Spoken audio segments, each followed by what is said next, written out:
Hi friends, welcome back to my channel. ಇವತ್ತಿನ ವಿಡಿಯೋದಲ್ಲಿ ಗರ್ಭಿಣಿ ಸ್ತ್ರೀಯರು ಆಲ್ಮೋಸ್ಟ್ ಆಗಿ ಫುಡ್ ಅಂತ ಬಂದಾಗ ತುಂಬಾ ಫುಡ್ ವಿಡಿಯೋನೇ ನಾನು ಜಾಸ್ತಿ ಹಾಕಿದ್ದೀನಿ. ನೀವೇನು ತಿನ್ನಬೇಕು, ಮತ್ತು ಯಾವುದನ್ನು ತಿಂದರೆ ಒಳ್ಳೇದಾಗುತ್ತೆ, ಯಾವುದನ್ನು ತಿಂದರೆ ಬಂದು ನಿಮಗೆ ಬೇಬಿಗೆ ಹೆಲ್ತ್ ಚೆನ್ನಾಗಿರುತ್ತೆ, ಮತ್ತು ಬಂದು ಸ್ಕಿನ್ ಗ್ಲೋಯಿಂಗ್ ಆಗಿರುತ್ತೆ, ಹೇರ್ ಬಂದು ಚೆನ್ನಾಗಿರುತ್ತೆ, ಮಗುಗಾಗಲಿ ನಿಮಗಾಗಲಿ ಯಾವ ಊಟ ಒಳ್ಳೆಯದು ಬೆಸ್ಟು, ಮತ್ತು ಸೀಸನಲ್ ಫ್ರೂಟ್ಸ್ ಆಗಿರ್ಬೋದು, ಇಲ್ಲ ಸೀಸನಲ್ ವೆಜಿಟೇಬಲ್ಸ್ ಆಗಿರ್ಬೋದು, ವಿಶೇಷವಾಗಿ ಕಾಣಲ್ಪಡುವಂಥ ಹಣ್ಣುಗಳಾಗಿರ್ಬೋದು. ಸೊ ಇದ್ರ ಬಗ್ಗೆ ಎಲ್ಲ ನಾನು ಕೆಲವೊಂದು ವಿಡಿಯೋಗಳನ್ನ ಹಾಕಿದ್ದೀನಿ. ಆದರೆ ನೀವು ಏನೇನ ತಿನ್ನಬಾರ್ದು ಅನ್ನೋದಕ್ಕೂ ಸುಮಾರು ವಿಷಯ ಇದೆ. ಸೊ ನಾವು ಮನೇಲಿರುವಂತಹ ಕೆಲವೊಂದು ಫುಡ್ ಐಟಮ್ಸನ್ನೇ ಇದನ್ನೆಲ್ಲ ತಿನ್ನಬಾರ್ದು, ಇದನ್ನೆಲ್ಲ ಈ ರೀತಿ ತಿನ್ನಬಾರ್ದು. ಅಂದರೆ ಈಗ ಮೊಟ್ಟೆ ಅಂತ ನಾನೀಗ ಈ ವಿಡಿಯೋದಲ್ಲಿ ನಾನು ಹೇಳ್ತೀನಿ ಮೊಟ್ಟೆ ಬಗ್ಗೆ. ಮೊಟ್ಟೆ ಒಳ್ಳೇದು ತಾನೆ, ಮೊಟ್ಟೆ ತಿಂದರೆ ಪ್ರೋಟೀನ್ ಸಿಗುತ್ತಲ್ಲ. ಒಂದು ಮೊಟ್ಟೆಯಲ್ಲಿ ಆಲ್ಮೋಸ್ಟ್ ಬಂದು 6 ಗ್ರಾಮ್ ಅಷ್ಟು ಪ್ರೋಟೀನ್ ಇದೆ. ನಾನು ಯಾಕೆ ಮೊಟ್ಟೆನ ಬಿಡಬೇಕು? ವೈಟಮಿನ್ ಡಿ ಇದೆ, ಅದನ್ನ ಯಾಕೆ ನಾನು ಬಿಡಬೇಕು ಅಂತ ನೀವು ಕೇಳಿದ್ರೆ, ಗುಡ್ ಫ್ಯಾಟ್ಸ್ ಇದೆ, ನಾನು ಯಾಕೆ ಅದನ್ನು ತಿನ್ನಬಾರ್ದು ಅಂತ ಕೇಳಿದ್ರೆ, ಖಂಡಿತವಾಗ್ಲೂ ತಿನ್ನಬಾರ್ದು ಅಂತಲ್ಲ, ಈ ರೀತಿ ತಿನ್ನಬಾರ್ದು ಅನ್ನೋದೇ ನನ್ನ ವಿಡಿಯೋದಲ್ಲಿ ನಾನು ಹೇಳುವಂಥದ್ದು. ಸೊ ಕೆಲವೊಂದು ಫುಡ್ಡನ್ನು ತಿನ್ನೋದಕ್ಕೆ ಕೆಲವೊಂದು ಕಂಡೀಷನ್ ಇದೆ, ಕೆಲವೊಂದು ಫುಡ್ಡನ್ನು ತಿನ್ನಲೇಬಾರ್ದು ಅನ್ನೋ ಕಂಡೀಷನ್ನು ಇದೆ. ಹಾಗಾದರೆ ಯಾವ್ಯಾವ ಫುಡ್ ಮೇಯ್ನಾಗಿ ಬಂದು ಪ್ರೆಗ್ನೆಂಟ್ ಲೇಡೀಸ್ಗೆ ಆಲ್ಮೋಸ್ಟ್ ಬಂದು ಒಳ್ಳೆಯದು, ಅದನ್ನು ಯಾವ ರೀತಿ ತೊಗೊಂಡ್ರೆ ಒಳ್ಳೆಯದು ಅನ್ನೋದನ್ನ ಇವತ್ತಿನ ವಿಡಿಯೋದಲ್ಲಿ ನೋಡೋಣ. ಯಾಕಂದರೆ ತುಂಬ ಜನರಿಗೆ ಇದ್ರ ಬಗ್ಗೆ ಅಷ್ಟೊಂದು ಅರಿವಿರಲ್ಲ. ಇದೆಲ್ಲ ಒಳ್ಳೆಯದು ಅಂದ್ಕೊಂಡು ಕನ್ಸ್ಯೂಮ್ ಮಾಡ್ತಾರೆ. ಖಂಡಿತವಾಗ್ಲೂ ಇದು ನಾರ್ಮಲ್ ಟೈಮಲ್ಲಿ ನಿಮ್ಗೆ ಒಳ್ಳೇದಾಗಿರ್ಬೋದು. ಪ್ರೆಗ್ನೆನ್ಸಿ ಅಂತ ಬಂದಾಗ ನಿಮಗೆ ಡೈಜೆಸ್ಟಿವ್ ಸಿಸ್ಟಮ್ ಆಗಿರ್ಬೋದು, ಇಲ್ಲ ನಿಮ್ಮ ದೇಹ ಆಗಿರ್ಬೋದು ತುಂಬ ಸೂಕ್ಷ್ಮವಾಗಿರುತ್ತೆ. ಸೊ ಹಾಗಾಗಿ ನೀವು ಆಲ್ಮೋಸ್ಟ್ ಬಂದು ಊಟದ ವಿಷಯದಲ್ಲಿ ನೋಡ್ಕೊಂಡು ಊಟ ಮಾಡೋದು ಬಂದು ತುಂಬಾ ಒಳ್ಳೆಯದು. ಫಸ್ಟ್ ಆಗಿ ಬಂದು ಈ ಥರ ಊಟಗಳಲ್ಲಿ ಈ ರೀತಿ ಸ್ಟ್ರಿಕ್ಟನ್ನು ಫಾಲೋ ಮಾಡಿದ್ರೆ ನಿಮ್ಗೆ ಅಷ್ಟೇ ಸಾಕಾಗುತ್ತೆ.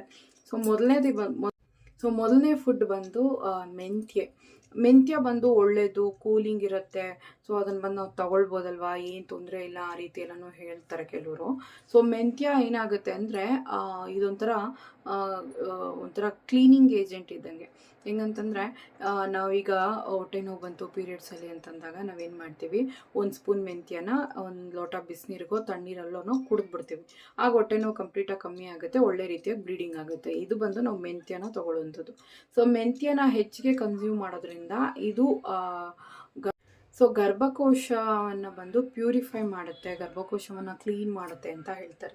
ಸೊ ಅದರ ಕಡೆಗೆ ಇದು ಒಂದು ಸ್ವಲ್ಪ ಆ ಒಂದು ವರ್ಕ್ಗೆ ಇದು ಹೆಲ್ಪ್ ಮಾಡುತ್ತೆ ಅನ್ನೋ ಕಾರಣಕ್ಕೋಸ್ಕರ ಮೆಂತ್ಯವನ್ನು ತಿನ್ನಬಾರ್ದು. ಮೆಂತ್ಯವನ್ನು ಹಾಗೆ ಡೈರೆಕ್ಟಾಗಿ ಸೊ ಮೆಂತ್ಯ ಬಂದು ನಿಮಗೆ ಗರ್ಭಕೋಶವನ್ನು ಪ್ಯೂರಿಫೈ ಮಾಡೋದ್ರಲ್ಲಾಗಲಿ, ಇಲ್ಲ ಗರ್ಭಕೋಶದಲ್ಲಿರುವಂತಹ ಒಂದು ಗಲೀಜನ್ನು ಹೊರಗಡೆ ತೆಗೆಯೋದ್ರಲ್ಲಾಗಲಿ ಇದು ಒಂದು ವರ್ಕನ್ನು ಮಾಡುತ್ತೆ. ಸೊ ಇದನ್ನು ನಾವು ಬಂದು ಪ್ರೆಗ್ನೆನ್ಸಿಯಲ್ಲಿ ತಗೊಳ್ಳೋದ್ರಿಂದ ಇದು ಹೊಟ್ಟೆಯಲ್ಲಿ ನಮಗೆ ಗೊತ್ತಿಲ್ಲದಂಗೆ ಯೂಟ್ರಿನ್ ಕಾಂಟ್ರಾಕ್ಷನ್ಸ್ ಅಂತ ಹೇಳ್ತಾರೆ. ಸೊ ಅದಾಗೋದಕ್ಕೆ ಚಾನ್ಸ್ ಇದೆ. ಸೊ ಮೆಂತ್ಯವನ್ನು ಬಂದು ಆಲ್ಮೋಸ್ಟು ಅವಾಯ್ಡ್ ಮಾಡಿ. ಒಂದು ವೇಳೆ ಏನೋ ಒಂದು ಸ್ವಲ್ಪ ಊಟದಲ್ಲಿದೆ, ಸಾಂಬಾರು ಪುಡಿಯಲ್ಲಿದೆ, ಇಲ್ಲಾಂದರೆ ಪುಳಿಯೋಗರೆಯಲ್ಲಿದೆ ಅಂದರೆ ಓಕೆ. ಆದರೆ ನೀವು ಅದನ್ನು ಬಂದು 1 ಸ್ಪೂನ್ ಆಗಿ 2 ಸ್ಪೂನ್ ಆಗಿ ತಗೊಳ್ಳೋದು ಬೇಡ.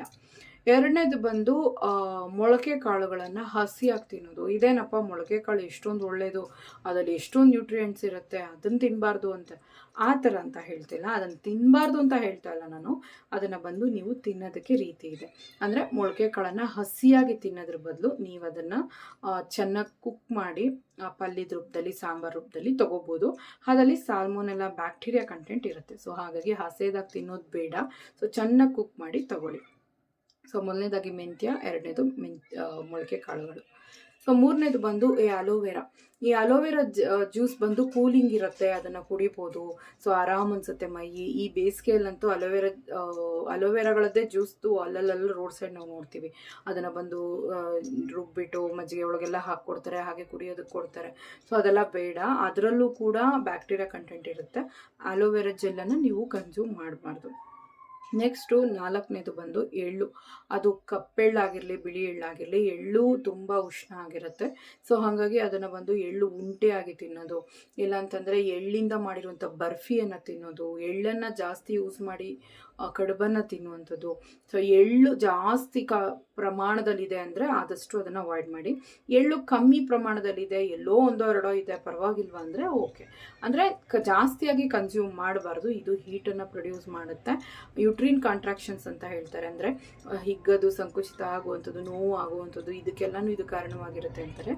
ಹಾಗಾಗಿ ಇದನ್ನು ಹೆಚ್ಚಿಗೆ ಅಂದರೆ ಕಾಳುಗಳೆಲ್ಲೋ ಒಂದು ಎರಡು ಅಂದರೆ ಓಕೆ, ಬಟ್ ಜಾಸ್ತಿಯಾಗಿ ತಿನ್ನೋದು ಬಂದು ಬೇಡ.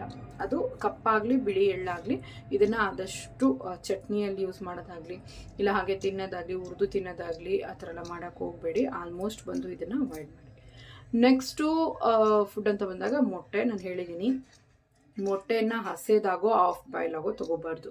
ಇದರಲ್ಲೂ ಸಾಲ್ಮೊನೆಲ್ಲ ಬ್ಯಾಕ್ಟೀರಿಯಾ ಕಂಟೆಂಟ್ ಇರುತ್ತೆ. ಇದೇನು ಮಾಡುತ್ತೆ ಅಂದರೆ ನಿಮಗೆ ಹೊಟ್ಟೆಗೆ ಸಂಬಂಧಪಟ್ಟಂತಹ ಉಪಾದೆಗಳಾಗಲಿ ನೋವು ಆಗಲಿ ಇಲ್ಲ ಬಾಧೆ ಕೊಡೋದು ಬೇದಿ ಆಗೋದು ಇಂಥವೆಲ್ಲ ಆಗುತ್ತೆ. ಇದು ಒಂದು ರೀತಿ ಇದರಲ್ಲಿ ಬ್ಯಾಕ್ಟೀರಿಯಾ ಕಂಪ್ಲೀಟಾಗಿ ಕುಕ್ ಆಗಿರಬೇಕು. ನೀವು ಬಂದು ಮೊಟ್ಟೆನ ಹಾಗೆ ಕುಡಿಯೋದಾಗಲಿ ಇಲ್ಲ ಆಫ್ ಬಾಯ್ಲ್ ಆಗಲಿ ಮಾಡ್ಕೊಳ್ದೆ ಚೆನ್ನಾಗಿ ಬೇಯಿಸಿ ಸಿಪ್ಪೆ ತೆಗೆದು ತಿನ್ನಿ. ಒಳಗಡೆ ಇರುವಂಥ ಅರಿಶಿಣ ಬಣ್ಣದ ಏನಿದೆ ಅದು ಯಾವ್ಕ್ ಅನ್ನೋದು ಅದು ಚೆನ್ನಾಗಿ ಕುಕ್ಕಾಗಿರಬೇಕು, ತಿನ್ನಬೇಕು. ಆಫ್ ಬಾಯ್ಲ್ಗಿಂತ ಫುಲ್ಲಾಗಿ ನೀವು ಆಮ್ಲೆಟ್ ಥರ ಮಾಡ್ಕೊಂಡು ತಿನ್ನೋದು ಒಳ್ಳೆಯದು. ದಿವಸಕ್ಕೆ 2 ಮೊಟ್ಟೆ ತೊಗೊಳ್ಳಿ, ತೊಂದರೆ ಇಲ್ಲ, ಬಟ್ ತೊಗೊಳ್ಳೋ ರೀತಿಯನ್ನು ನೋಡ್ಕೊಳ್ಳಿ. ನೆಕ್ಸ್ಟು 6ನೇದು ಬಂದು ಮಾಂಸ ಹೇಗೆ ತಿನ್ನಬೇಕು ಅಂತಂದರೆ ಚೆನ್ನಾಗಿ ಕುಕ್ ಆಗಿರಬೇಕು. ಈಗ ಮಟನ್ ತಂದಿದ್ದೀರಾ ಅಂತಂದರೆ ಚೆನ್ನಾಗಿ ವಿಜಿಲ್ ಹೊಡಿಸಿ ಕುಕ್ಕರಲ್ಲಿ ಚೆನ್ನಾಗಿ ಬೇಯಿಸಿ ಊಟ ಮಾಡಿ. ಕೆಲವ್ರು ಏನು ಮಾಡ್ತಾರೆ, ಅಡುಗೆ ಮಾಡ್ತಾರೆ ಅವಸರವಾಗಿ ಒಂದು 4-3 ವಿಜಿಲ್ ಹಾಕ್ಸ್ತಾರೆ. ಅದೇನಾಗುತ್ತೆ ಅಂತಂದರೆ ಸರಿಯಾಗಿ ಮಸಾಲೆ ಹಿಡ್ದಿರಲ್ಲ, ಸರಿಯಾಗಿ ಬೆಂದಿರಲ್ಲ, ಹೊಟ್ಟೆ ನೋವು ಬರುತ್ತೆ. ಎಷ್ಟೋ ಜನರಿಗೆ ಮಟನ್ ತಿಂದರೆ ಆಗಲ್ಲ. ಚೆನ್ನಾಗಿ ಮೆತ್ತಗೆ ಕುಕ್ಕಾಗಿ ಅದು ಊಟ ಆಗಬೇಕು ನಿಮಗೆ. ನಾನ್ ವೆಜ್ಜಲ್ಲಿ ಯಾವುದೇ ಆಗಿರಲಿ, ನಾನು ಹೇಳೋ ಎಂಟೈರ್ ನಾನ್ ವೆಜ್ಜಲ್ಲಿ ನೀವು ಫಿಶ್ ಆಗಲಿ, ಎಡೆಕಾಯಿ ಆಗಲಿ, ಇಲ್ಲ ಫ್ರಾನ್ಸ್ ಆಗಲಿ, ಇಲ್ಲ ಚಿಕನ್ ಆಗಲಿ, ಮಟನ್ ಆಗಲಿ, ಅದು ಯಾವುದೇ ಆಗಿರಲಿ ಚೆನ್ನಾಗಿ ಬೆಂದಿರಬೇಕು, ಚೆನ್ನಾಗಿ ಮೆತ್ತಗಾಗಿರಬೇಕು. ಅವಾಗೆ ನೀವು ಊಟ ಮಾಡಬೇಕು. ಕಂಪಲ್ಸರಿ ನಾನ್ ವೆಜ್ ತಿಂದಮೇಲೆ 1 ಲೋಟ ಜೀರಿಗೆ ನೀರು, ಬಿಸಿ ನೀರು ಇಲ್ಲ ಓಂಕಾಳು ನೀರು ಇದನ್ನು ತೊಗೊಳ್ಳಿ. ಸೊ ಇದು ನಿಮಗೆ ಜೀರ್ಣಕ್ರಿಯೆಗೆ ಚೆನ್ನಾಗಿ ಸಹಾಯ ಮಾಡುತ್ತೆ. ಹಂಗಾಗಿ ನಾನ್ ವೆಜ್ಜನ್ನು ನೀವು ತಿಂತೀರಾ ಅಂದರೆ ಹುಷಾರಾಗಿ ಚೆನ್ನಾಗಿ ಕುಕ್ ಮಾಡ್ಕೊಂಡು ತಿನ್ನಿ.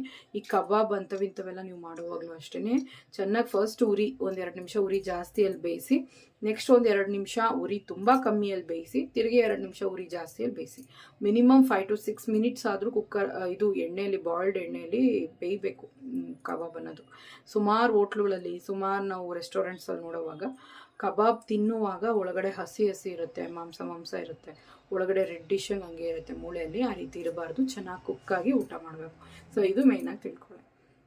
ನೆಕ್ಸ್ಟು 7ನೇದು ಅಂತ ಬಂದಾಗ ಹಸೆ ಹಕ್ಕಿಯನ್ನು ನೀವು ಹಾಗೆ ತಿನ್ನೋದು. ಕೆಲವ್ರಿಗೆ ಕ್ರಾವಿಂಗ್ ಆಗುತ್ತೆ ಪ್ರೆಗ್ನೆಂಟ್ ಆದಮೇಲೆ. ನನಗೂ ಕೂಡ ಅಕ್ಕಿ ಕ್ರಾವಿಂಗ್ ಜಾಸ್ತಿ ಆಗಿತ್ತು, ಹಸೆ ಅಕ್ಕಿ ತಿನ್ನಬೇಕು ಅಂತ. ಪರ್ಟಿಕ್ಯುಲರ್ ಆಗಿ ರೇಷನ್ ಅಕ್ಕಿ, ಆಮೇಲೆ ಸೋನಾ ಮಸೂರಿ ಇಂಥವೆಲ್ಲ ತಿನ್ನಬೇಕು ಅನ್ಸೋದು. ಪೆಸ್ಟಿಸೈಡ್ಸನ್ನು ಸುಮಾರು ಸಿಂಪಡಿಸಿರ್ತಾರೆ. ಸೊ ಅದು ನಿಮಗೆ ಹಾಗೇ ಇಂಟೇಕ್ ಆಗಿ ತಗೊಳ್ಳೋವಾಗ ಹೊಟ್ಟೆಲಿ ಹಾಗೆ ಕೆಮಿಕಲ್ಸ್ ಹೋಗುತ್ತೆ. ನಿಮಗೆ ತುಂಬ ಆಗ್ತಾಯಿಲ್ಲ ನನ್ನಿಂದ ಅಂದಾಗ ಚೆನ್ನಾಗಿ ಬೆಚ್ಚಗಿರೋ ನೀರಲ್ಲಿ ವಾಶ್ ಮಾಡಿ ತಗೊಳ್ಳಿ. 1 ಸ್ಪೂನಷ್ಟಿಗಿಂತ ಮೀರಬಾರ್ದು, 1 ಸ್ಪೂನಷ್ಟು ಆ ಕ್ರಾವಿಂಗೋಸ್ಕರ ತಿನ್ಕೊಳ್ಳಿ. ಹೆವಿಯಾಗಿ ಬಟ್ಲು ಲೆವೆಲ್ಗೆ ಹಾಕ್ಕೊಂಡು ತಿನ್ನೋದು ಬೇಡ. ಇದು ಹೊಟ್ಟೆ ನೋವನ್ನು ಕೊಡುತ್ತೆ, ಕೆಮಿಕಲ್ಸ್ ಎಲ್ಲ ಸಿಂಪಡಿಸಿರ್ತಾರೆ. ಸೊ ಬೇಡ, ನಿಮಗೆ ಇದರಿಂದ ಪ್ಯಾರಾಸೈಟ್ಸ್ ಎಲ್ಲ ಆಗುತ್ತೆ. ನೀವು ಹಸೆದಾಗ ಏನೇನಾಗಿ ತಗೋತೀರಾ, ಮಾಂಸ ಆಗಿರ್ಬೋದು ಇಲ್ಲ ಮೊಟ್ಟೆ ಆಗಿರ್ಬೋದು, ಏನೇ ಆಗಿರಲಿ ಅದರಿಂದ ನಿಮಗೆ ಜಂತುಹುಳುಗಳು ಕೂಡ ಜಾಸ್ತಿ ಆಗುತ್ತೆ. ಸೊ ಇದರಿಂದ ಹೊಟ್ಟೆ ಬಾಧೆ ಜಾಸ್ತಿ ಆಗುತ್ತೆ. ಸೊ ನೋಡಿಕೊಂಡು ಊಟ ಮಾಡಿ. ನೆಕ್ಸ್ಟು 8ನೇದು ಅಂತ ಬಂದಾಗ ನಾರ್ಮಲಾಗಿ ನೀವು ಯಾವುದೇ ಊಟ ಆಗಿರಲಿ, ತರಕಾರಿ ಆಗಿರಲಿ ಇಲ್ಲ ಅಂತಂದರೆ ಯಾವುದೇ ಅನ್ನ ಆಗಿರಲಿ, ತುಂಬ ಗಟ್ಟಿ ಊಟ ಮಾಡಬೇಡಿ, ಚೆನ್ನಾಗಿ ಮೆತ್ತಗೆ ಊಟ ಮಾಡಿ. ಇದು ಮೇಯ್ನ್. ಇದನ್ನು ನೀವು ನೋಡ್ಕೊಳ್ಬೇಕು. ಊಟದಲ್ಲೇ ಅವಾಯ್ಡ್ ಮಾಡಬೇಕಾಗಿರೋಂಥದ್ದು ಅನ್ಕುಕ್ಡ್ ಫುಡ್ಡು. ಅದು ಸರಿಯಾಗಿ ಬಾಯ್ಲ್ಡ್ ಆಗದೆ ಇರೋವಂಥ ಫುಡ್ಡು. ಅದು ಚಪಾತಿ ಆಗಿರಲಿ, ದೋಸೆ ಆಗಿರಲಿ, ಸರಿಯಾಗಿ ಬೇಯಿಸದೆ ತಿನ್ನೋದು, ಸರಿಯಾಗಿ ಬೇಯಿಸದೆ ರೈಸ್ ತೊಗೊಳೋದು, ಸರಿಯಾಗಿ ಬೇಯಿಸದೆ ಮುದ್ದೆ ತಿನ್ನೋದು, ಆ ಥರ ಮಾಡ್ಕೊಂಡು ತಿನ್ನೋದು ಖಂಡಿತವಾಗ್ಲೂ ಇದು ಒಳ್ಳೆಯದಲ್ಲ. ಚೆನ್ನಾಗಿ ಕುಕ್ ಮಾಡ್ಕೊತೀನಿ, ಚೆನ್ನಾಗಿ ಬೆಂದಿರಲಿ, ಮೆತ್ತಗಾಗ್ಬಿಟ್ಟಿದ್ರು ಪರವಾಗಿಲ್ಲ, ಚೆನ್ನಾಗಿ ಬಿಸಿಯಾಗಿ ಊಟ ಮಾಡಿ. ಇದು ನಿಮಗೆ ತುಂಬಾ ಮುಖ್ಯವಾದಂಥ ವಿಷಯ.